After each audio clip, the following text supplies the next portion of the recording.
Hi everyone, कैसे आप सभी? आशा करती हूँ अच्छे होंगे। सीटेट का भाई नोटिफिकेशन कभी भी आ सकता है और जब मैंने दिया था भाई जुलाई 2024 में तो 8 या 9 मार्च के करीब ही नोटिफिकेशन आउट हुआ था और मुझे भी भाई 3 से 4 3 महीने ही मिले थे भाई तैयारी करने के और मैंने ना कोई नोट्स परचेज किए और ना कोई कोर्स लिया और मैंने सिर्फ एनसीईआरटी को फॉलो किया और भाई मेरा सीटेट लेवल 2 क्लियर हो गया और मैं आपको भी इन्हीं बुक से पढ़ाऊंगी भाई। और आज का हमारा टॉपिक रहेगा क्या, कब, कहाँ और कैसे। पहला टॉपिक है भाई, आगे देखते हैं। अभी रशीदा का सवाल है, एक लड़की है भाई रशीदा नाम की, उसका एक सवाल है, देखते हैं। रशीदा बैठी क्या कर रही है भाई? अखबार पढ़ रही है। क्या कर रही है भाई? अखबार पढ़ रही है और अचानक उसकी निगाह कहाँ पड़ी भाई? एक सुर्खी पर पड़ी जो कितने साल पुरानी थी भाई? 100 साल पुरानी थी। और वह क्या करने लगी भाई? सोचने लगी कि यह कोई कैसे जान सकता है कि इतने वर्षों पहले क्या हुआ था। ये उसका भाई सवाल था और वह सोचती सोचती ये सोचने लगी कि इतने सालों पहले लोग क्या करते थे, क्या खाते थे। आज भाई उन सभी चीजों को हम पढ़ने जा रहे हैं। देखते हैं भाई कैसे पता लगाए। वो सोचती है कि कैसे इस चीज को पता लगाया जाए, यह जानने के लिए कि कल क्या हुआ था। तुम क्या कर सकते हो भाई? रेडियो सुन सकते हो। क्या कर सकते हो भाई? रेडियो सुन सकते हो, टेलीविजन को देख सकते हो या फिर अखबार भी पढ़ सकते हो। साथ ही यह जानने के लिए कि भी पिछले साल क्या हुआ था।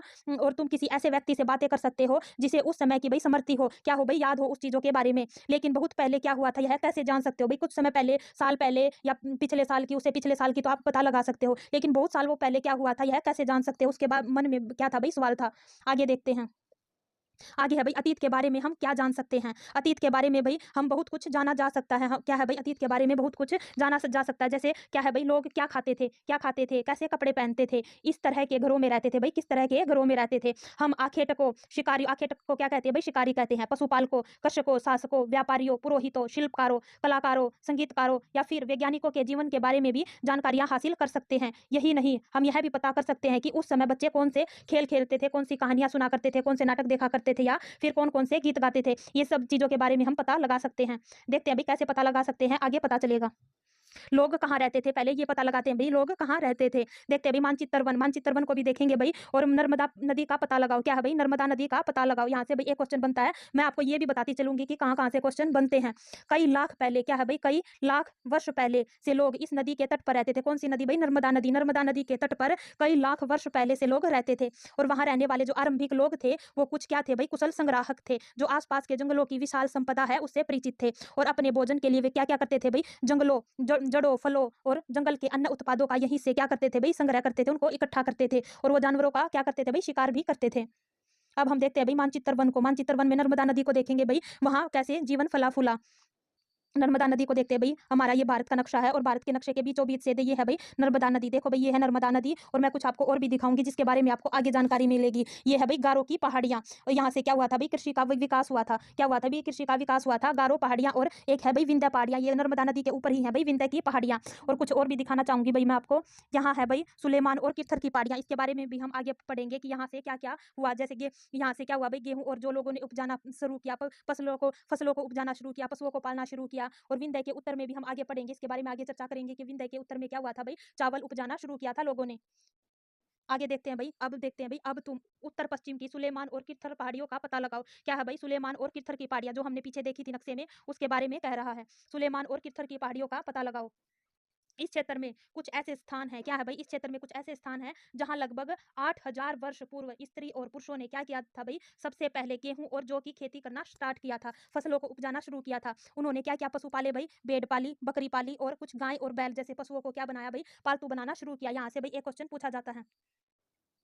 आगे देखते हैं भाई, उन्होंने भेड़ बकरी और गाय बैल जैसे पशुओं को पालना शुरू किया। और देखते हैं भाई उत्तर पूर्व में गारो और मध्य भारत में विंध्य पहाड़ियां, जो हमने भाई मैप में देखा था गारो पहाड़ियां और विंध्य की पहाड़ियां, उसका पता लगाओ। कुछ अन्य ऐसे क्षेत्र हैं भाई जहां कृषि का क्या हुआ? कृषि का विकास हुआ भाई। कहाँ कहाँ हुआ? उत्तर पूर्व में गारो की पहाड़ियां और मध्य भारत में विंध्य की पहाड़ियों में क्या हुआ भाई? कृषि का विकास हुआ। ये पूछ लेते हैं भाई कृषि का विकास कहाँ हुआ, चावल कहाँ उपजाना स्टार्ट किया, ऐसे जो भेड़ बकरियों को पालना कहाँ शुरू किया, गेहूं और जो सबसे पहले कहाँ उपजाना शुरू किया। तो ये सब चीजें पूछ लेते हैं। और ये कब की बात है भाई? 8000 वर्ष पूर्व की ये बात है।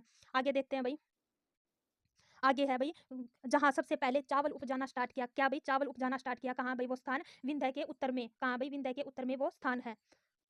आगे देखते हैं भई, मानचित्र वन, दक्षिण एशिया, यूरोप, भारत, पाकिस्तान, बांग्लादेश, नेपाल, भूटान और श्रीलंका और अफगानिस्तान, ईरान, चीन और म्यांमार आदि पड़ोसी देशों को दर्शाता है। क्या है भाई? इन देशों को दर्शाता है। और दक्षिण एशिया एक महाद्वीप से छोटा है। क्या है भाई? एक महाद्वीप से छोटा है, लेकिन विशालता और बाकी एशिया से समुद्रों, पहाड़ियों तथा पर्वतों से बटे होने के कारण इसे क्या कहते हैं भाई? उपमहाद्वीप भी कहा जाता है। ये पूछ लेते हैं भाई। और जो बराबर में होते हैं ना भाई, छोटे छोटे नोट्स, यहाँ से बहुत सारे क्वेश्चन पुटअप होते हैं सीटेट में। ऐसे के ऐसे लाइन उठाकर दे दिए जाएंगे भाई और आपको पता भी नहीं चलेगा कि कहाँ से पूछे गए हैं। आगे देखते हैं भाई, मानचित्र पर सिंधु तथा उनकी सहायक नदियों का पता लगाओ। अब क्या है भाई, सिंधु और उसकी सहायक नदियों का पता लगाओ। हमने क्या क्या देख लिया भाई, नर्मदा नदी के बारे में देख लिया, सुलेमान और किरथर की पहाड़ियों के बारे में देख लिया। यहाँ से क्वेश्चन भाई बनते हैं, एक एक करके एक एक लाइन से आपका भाई एक एक क्वेश्चन पुटअप होता है। और क्या है भाई, मानचित्र पर सिंधु और उसकी सहायक नदियों का पता लगाने का प्रयास करो। सहायक नदियां उन्हें कहते हैं जो एक बड़ी नदी में मिल जाती है। क्या भाई, एक बहुत बड़ी में नदी में मिल जाती है, वो क्या कहते हैं भाई, उनको सहायक नदियां कहते हैं। लगभग 4700 वर्ष पूर्व, क्या है भाई, 4700 वर्ष पूर्व इन्हीं नदियों के किनारे कुछ आरंभिक नगर फले फूले। क्या भाई, ये पूछ लेंगे कि आरंभिक नगर किस नदी के किनारे फले फूले और कितने वर्ष पहले फले फूले। गंगा और उनकी सहायक नदियों के किनारे और समुद्र और तटवर्ती इलाकों में क्या हुआ भाई, नगरों का विकास हुआ। और कितने वर्ष पूर्व हुआ भाई, 2500 वर्ष पूर्व हुआ। यहाँ से भाई क्वेश्चन बनता है, सिंधु और उसकी सहायक नदियों के बारे में पूछ लेंगे कि वहां से कब आरंभिक नगरों का विकास हुआ और कितने वर्ष पहले हुआ। और गंगा और उसकी सहायक नदियों के किनारे नगरों का विकास हुआ और कब हुआ। गंगा तथा उसकी सहायक नदियां क्या है भाई, सोन का पता लगाओ। अब क्या पूछ रखा भाई, सोन नदी के बारे में, सोन नदी का पता लगाओ। गंगा के दक्षिण में क्या है भाई, गंगा के दक्षिण में है इन नदियों के आसपास का जो क्षेत्र है, प्राचीन काल में क्या है भाई, मगध। वर्तमान में कहाँ पर है भाई, वो बिहार में है। उसके नाम से जाना जाता है, किसके नाम से भाई, मगध के नाम से जाना जाता है। उसके जो शासक थे भाई मगध के, वो बहुत ही ज्यादा शक्तिशाली थे और उन्होंने क्या किया भाई, एक विशाल राज्य स्थापित किया और देश के अन्य हिस्सों में भी ऐसे राज्यों की स्थापना की गई। एक क्या क्या पूछते हैं भाई, सिंधु और उसकी सहायक नदियों के बारे में पूछ लेंगे, गंगा और उसकी सहायक नदियों के बारे में पूछ लेंगे, सोन नदी के बारे में पूछ लेंगे और मगध राज्य के बारे में पूछ लेंगे। यहाँ से भाई एक एक पॉइंट से एक एक क्वेश्चन बनता है। आगे देखते हैं भाई, लोगों ने सदैव उपमहाद्वीपों के एक हिस्से से दूसरे हिस्से तक यात्रा की। क्या की भाई, लोगों ने क्या किया था भाई, एक जगह से दूसरी जगह पर बहुत सारी यात्राएं की। कभी हिमालय जैसे ऊंचे पर्वतों, पहाड़ों, रेगिस्तान, नदियों तथा समुद्रों के कारण क्या किया भाई, यात्रा करनी उनकी क्या थी भाई, जोखिम भरी थी। और फिर भी वे क्या करते थे, यात्रा करते रहते थे, उनके लिए असंभव नहीं थी। और कभी लोग काम की तलाश में, तो कभी प्राकृतिक आपदाओं के कारण वो क्या करते थे भाई, एक स्थान से दूसरे स्थान पर जाया करते थे। कभी कभी सेनाएं दूसरे क्षेत्रों में विजय हासिल करने के लिए भी भाई आती जाती रहती थी। इसके अतिरिक्त क्या क्या है भाई, जो व्यापारी थे, कभी काफिले में तो कभी जहाजों में अपने साथ मूल्यवान वस्तुएं लेकर एक स्थान से दूसरे स्थान पर क्या क्या करते थे भाई, जाते रहते थे एक स्थान से दूसरे स्थान पर।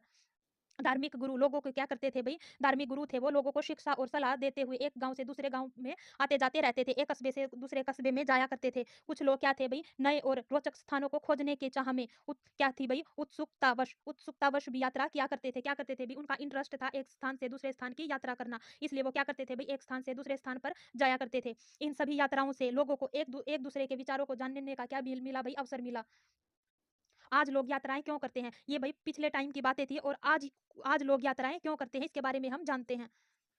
एक बार फिर से मानचित्र वन को देखो, पहाड़ियां, पर्वत और समुंदर इस महाद्वीप की प्राकृतिक सीमा का निर्माण करते हैं। क्या करते हैं भाई, जो पहाड़ियां होती हैं, पर्वत होते हैं और समुंदर होते हैं, इस उपमहाद्वीप की प्राकृतिक सीमा का क्या करते हैं भाई, निर्माण करते हैं। हालांकि लोगों के लिए इन सीमाओं को पार करना आसान नहीं था। जिन्होंने ऐसा चाहा वे ऐसा कर सके, वे पर्वतों की ऊंचाइयों को छू सके, गहरे समुद्रों को पार कर सके और उपमहाद्वीप के बराबर से कुछ लोग यहाँ आए और कहीं बस गए। क्या है भाई, कुछ लोग बहुत से उपमहाद्वीपों के बाहर से भी आए और यहीं पर क्या हो गए भाई, बस गए। लोगों के इस आवागमन ने हमारी सांस्कृतिक परंपराओं को क्या बनाया भाई, समृद्ध बनाया।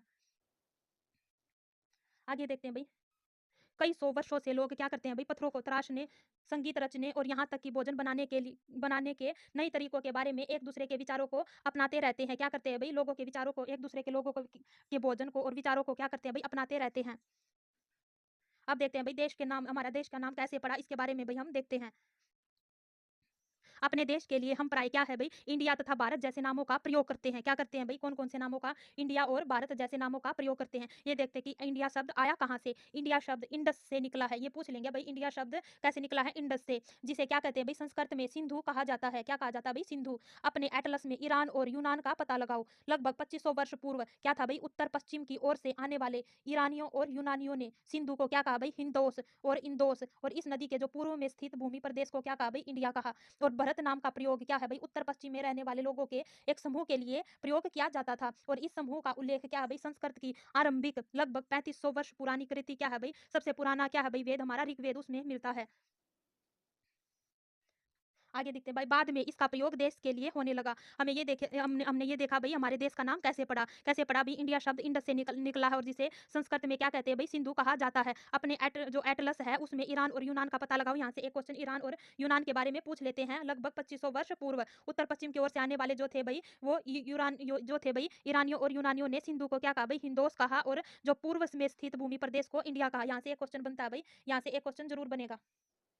आगे देखते हैं भाई, अतीत के बारे में कैसे जाने। क्या है भाई, अतीत के बारे में कैसे जाने। अतीत की जानकारी हम कई तरह से प्राप्त कर सकते हैं, जिनमें से एक तरीका क्या है भई, अतीत में लिखी गई पुस्तकों को ढूँढना या पढ़ना है। क्या भई, अतीत में लिखी गई जो पुस्तकें होती हैं, उनको क्या करना है भई, पढ़ना और ढूँढना है। ये पुस्तकें हाथ से लिखी होने के कारण क्या कहलाती है भई, पांडुलिपि कही जाती हैं। ये पूछ लेते हैं भई, जो पुस्तकें हाथ से लिखी गई है, उनको क्या कहते हैं भई, पांडुलिपि कहते हैं। अंग्रेजी में पांडुलिपि के लिए प्रयुक्त होने वाला शब्द पूछ लेंगे भई, और ये पूछ लेंगे कि वो कौन-सी भाषा का शब्द है। क्या है भई, मैन्युस्क्रिप्ट शब्द, लैटिन शब्द मैन्यू, जिसका अर्थ क्या है भई, हाथ से निकला है। क्या है भई, हाथ से निकला है। ये पांडुलिपियाँ प्राय ताड़पत्रों और हिमालय क्षेत्र में उगने वाले जो भुर्ज नामक पेड़ है, उसकी छाल से विशेष तरीके से तैयार भोजपत्र पर लिखी मिलती है। क्या है भई, भोजपत्र पर लिखी मिलती है। ऐसी होती है भई, कैसी होती है, ऐसी होंगी। और ये भोजपत्र भोजपत्र पर और ताड़पत्रों पर लिखी जाती थी पहले। आगे देखते हैं भई, जो ताड़पत्रों से बनी क्या है भई, पांडुलिपि का एक विशेष पृष्ठ जो हमने अभी देखा है, ये वाला क्या है भई, ये वाला होता है। इसके बारे में पढ़ते हैं भई अब। यह पांडुलिपि लगभग 1000 वर्ष पहले क्या थी भई, लिखी गई। 1000 वर्ष पहले लिखी गई। किताब बनाने के लिए ताड़ के पत्तों को काटकर उनके अलग-अलग हिस्सों को एक साथ बांध दिया जाता था, और बुर्ज पेड़ की जो छाल थी, उससे बनी एक ऐसी पांडुलिपि को तुम यहाँ पर देख सकते हो। हमने जो भई अभी देखा इसको, ये होती हैं भई, और इनको क्या किया जाता था, एक पेज को दूसरे पेज के साथ बांध दिया जाता था।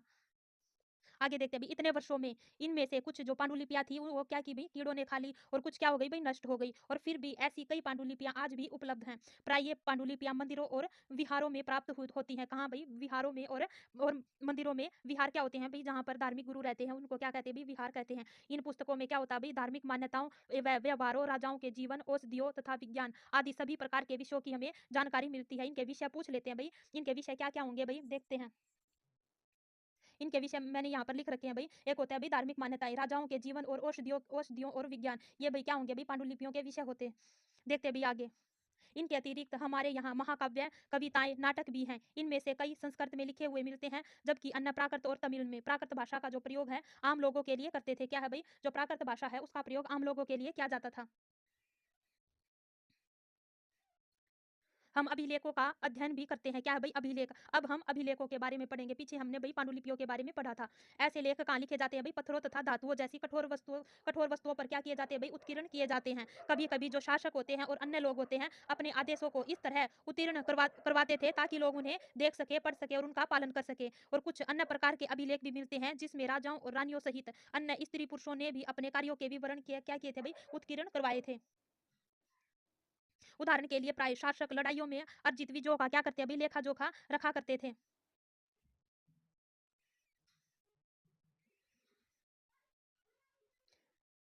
इनके अतिरिक्त अन्य कई वस्तुएं अतीत में बनी और प्रयोग में लाई जाती थी। क्या है भाई, अतीत में बहुत सारी वस्तुएं ऐसी बनी जो हमारे प्रयोग में लाई जाती थी। ऐसी वस्तुओं का जो अध्ययन करने वाले व्यक्ति थे, उनको क्या कहा जाता था भाई, पुरातत्वविद कहलाए। वो जो क्या करते थे भाई, पुरानी वस्तुओं का जो अतीत में मिली थी उनका अध्ययन करते थे, उनको पुरातत्वविद कहा जाता था। जो पुरातत्वविद होते थे भाई, पत्थरों और ईंटों से बनी इमारतों के जो अवशेष, चित्रों और मूर्तियों का अध्ययन करते थे। किन किन चीजों का भाई, जो पत्थर और ईंट पर जो बनी हुई इमारतों थी, उनके अवशेषों, चित्रों और मूर्तियों का अध्ययन करते थे। वो क्या करते थे भाई, औजारों, हथियारों, बर्तनों और आभूषणों तथा सिक्कों की प्राप्ति के लिए क्या करते थे भी, छानबीन और खुदाई भी करते थे। इनमें कुछ वस्तुएं पत्थर, पकी ईंटों और कुछ धातु की बनी हो सकती हैं। और ऐसे जो तत्व होते हैं, कठोर और जल्दी नष्ट न होने वाले होते हैं, जिनसे क्या होता है भाई, हमें अतीत के बारे में आसानी से जानकारी मिल सकती है। और जानकारी मिलेगी तो हमें क्या होगा भाई, पुरानी पुरानी चीजों के बारे में पता चलेगा। बाय एक प्राचीन नगर से प्राप्त पत्थर, ये क्या है भाई, 4700 साल पुराना एक पत्थर है। ये आप देख सकते हैं। इस तरह के पत्थरों का जो प्रयोग था, वो 4700 वर्ष पूर्व होता था। दाएं एक पुराना सिक्का है, ये है भाई पुराना सिक्का। क्या है भाई, एक पुराना चांदी का सिक्का। इस तरह के सिक्कों का प्रयोग लगभग 2500 वर्ष पूर्व होता था। कितने वर्ष भाई, 2500 वर्ष पूर्व इनका प्रयोग होता था। हमारे यहाँ आज प्रयोग में आने वाले जो सिक्कों से यह सिक्का कैसे भिन्न है, ये पता लगाना है। पुरातत्वविद जो होते थे भाई, जानवरों, चिड़ियों और मछलियों की हड्डियां भी ढूंढते थे। किस लिए ढूंढते थे भाई, ताकि हमें अतीत के बारे में जानकारी हो सके कि लोग क्या खाते थे, कैसे भाई, कैसे कपड़े पहनते थे, क्या खाते होंगे। इन चीजों के बारे में पुरातत्वविद जानते रहते थे। उन्हें यह जानने में भी मदद मिलती थी कि अतीत में लोग क्या खाते थे। क्या है भाई, अतीत में लोग क्या खाते थे। वनस्पतियों के अवशेष बहुत ही मुश्किल से बच पाते हैं। यदि अन्न के दाने और लकड़ी के टुकड़े जल जाते हैं, क्या है भाई, लकड़ी के जो टुकड़े हैं वो जल जाते हैं, और अन्न के दाने भी क्या होते हैं भाई, जल जाते हैं, तो जले हुए रूप में बचे रहते हैं। क्या है भाई, वे जले हुए रूप में बचे रहते हैं। क्या पुरातत्वविदों को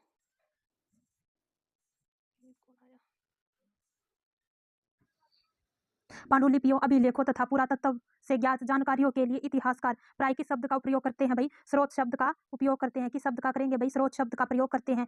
इतिहासकार उन्हें कहते हैं जो अतीत का अध्ययन करते हैं। क्या है भाई? जो अतीत का अध्ययन करते हैं उसको इतिहासकार कहते हैं। स्रोत के प्राप्त होते ही क्या है भाई? स्रोत अगर हम हमारे पास स्रोत आ जाते हैं, उसके प्राप्त होते ही अतीत के बारे में पढ़ना बहुत ही रोचक हो जाता है, क्योंकि इन स्रोतों की सहायता से हम धीरे धीरे अतीत का क्या करते हैं भाई? पुनः निर्माण करते जाते हैं। अतः इतिहासकार तथा जो पुरातत्वविद होते हैं उन जासूसों की तरह हैं जो इन सभी स्रोतों का प्रयोग सुराग के रूप में कर अतीत को जानने का प्रयास करते हैं। क्या करते हैं भाई? अतीत को जानने का इन स्रोतों की मदद से अतीत को जानने का प्रयास करते हैं। अतीत एक या अनेक, क्या तुमने इन पुस्तक के शीर्षक हमारे अतीत पर ध्यान दिया है? यहाँ अतीत शब्द का प्रयोग क्या है भाई? बहुवचन के रूप में प्रयोग किया गया है। ऐसा इस तथ्य की ओर ध्यान दिलाने के लिए किया गया है कि अलग अलग जो समूह होते हैं, समूह के लोगों के लिए इस अतीत के अलग अलग मायने थे। उदाहरण के लिए जो पशुपालक थे और कृषकों का जो जीवन था राजाओं और रानियों के जीवन से, तथा व्यापारियों का जो जीवन था शिल्पकारों के जीवन से बहुत ही भिन्न था। क्या था भाई? जो राजा महाराजा थे उनके जीवन से इनका जीवन बहुत ही ज्यादा भिन्न था। जैसा कि हम आज भी देखते हैं कि उस समय भी देश के अलग अलग हिस्सों में लोग अलग अलग व्यापारों और रीति रिवाजों का क्या करते थे? पालन करते थे। उदाहरण के लिए आज अंडमान द्वीप के अधिकांश लोग क्या करते हैं भाई? अपना भोजन मछली पकड़कर, शिकार करके, फल फूल के संग्रह द्वारा प्राप्त करते हैं। इनके विपरीत जो शहर के लोग होते हैं, शहर के लोग क्या करते हैं भाई? खाद्य की पूर्ति के लिए अन्य व्यक्तियों पर निर्भर करते हैं। इन तरह के भेद क्या भाई? अतीत में भी विद्यमान थे। इनके अतिरिक्त एक अन्य तरह का भेद है। क्या है भाई? उस समय जो शासक होते थे अपनी विजयों का लेखा जोखा रखते थे। यही कारण है कि हम उन शासकों तथा उनके द्वारा लड़ी गई जितनी भी लड़ाइयां हैं उनके बारे में कुछ जानते हैं। जबकि जो शिकारी होते हैं, मछुआरे होते हैं, संग्राहक होते हैं, कृषक होते हैं और जितने भी पशुपालक होते हैं वो क्या है भाई? आम आदमी है और प्राय अपने कार्यों का लेखा जोखा भी नहीं रखते और इनके बारे में भाई हमें ज्यादा जानकारी इसीलिए प्राप्त नहीं होती। जो पुरातत्व है, पुरातत्व की सहायता से हमें उनके जीवन को जानने में मदद मिलती है। हालांकि अभी भी इनके बारे में बहुत कुछ जानना शेष है। आगे भाई तिथियों का मतलब देखते हैं। अगर कोई तुमसे तिथि के विषय में पूछे तो तुम शायद उस दिन की तारीख, माह, वर्ष जैसे 2000 या इसी तरह का कोई और वर्ष बताओगे। वर्ष की यह गणना ईसाई धर्म प्रवर्तक ईसा मसीह के जन्म की तिथि से की जाती है। अतः 2000 वर्ष कहने का तात्पर्य ईसा मसीह के जन्म के 2000 वर्ष बाद से है। ईसा मसीह के जन्म के पूर्व की सभी तिथियां कैसी होती है भाई? ईसा से पहले या ईसवी पूर्व के रूप में जानी जाती है। इस पुस्तक में हम 2000 को अपना आरंभिक बिंदु मानते हुए वर्तमान से पूर्व की तिथियों का उल्लेख करेंगे। क्या भाई? ये छोटे बच्चे होते हैं, इन तारीखें होती है वो निकालते हैं। इतिहास और तिथियां। अंग्रेजी में बीसी, हिंदी में क्या है भाई? ईसवी पूर्व का तात्पर्य क्या होता है भाई? बिफोर क्राइस्ट होता है। कभी कभी तुम तिथियों से पहले एडी, हिंदी में क्या है भाई? ईसवी लिखा होता है तो एनो डोमिनी नामक दो लेटिन शब्दों से बना है। इसका तात्पर्य क्या है भाई? ईसा मसीह के जन्म के वर्ष से है। कभी कभी एडी की जगह सीई और बीसी की जगह बीसीई का प्रयोग होता है। सीई अक्षरों का प्रयोग कॉमन एरा और बीसीई का बिफोर कॉमन एरा के लिए प्रयोग होते हैं। इस प्रयोग इसलिए करते हैं क्योंकि ईसवी जो विश्व के अधिकांश देशों में अब इस कैलेंडर का प्रयोग सामान्य हो गया है। भारत में जो तिथियां होती हैं इस रूप का प्रयोग लगभग 200 वर्ष पूर्व आरंभ हुआ था। कभी कभी अंग्रेजी के बीपी अक्षरों का प्रयोग होता है जिसका तात्पर्य क्या है भाई? Before project. क्या है भाई? Before project.